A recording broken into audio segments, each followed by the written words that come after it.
আসসালামু আলাইকুম।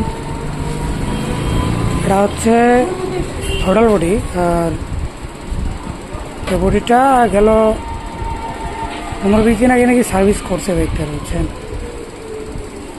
আমি বললাম, উনি বলতেছে কাস্টমার আমাকে বললো আসি যে ভাই বাইকটা রাইড করে দেখেন। তো আমি বাইকটা রাইড করে দেখি, এই দেখেন হাতের মধ্যে দেখছেন কিগুলা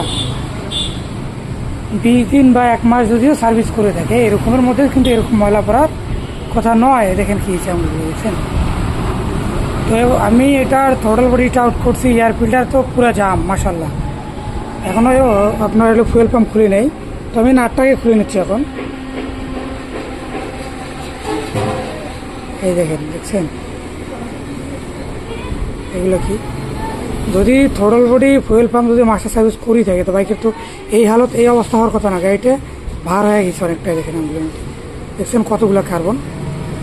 মানে স্ক্রু যে নাটটা বুঝি না সার্ভিস সেন্টারে কী অবস্থা, এরা এই কাজগুলো করতে চায় না কেন। তো আমরা এটা কেমন ক্লিন করবো, ক্লিন করে তারপরে থ্রোটল বডিটাকে ইনস্টল করবো আমরা।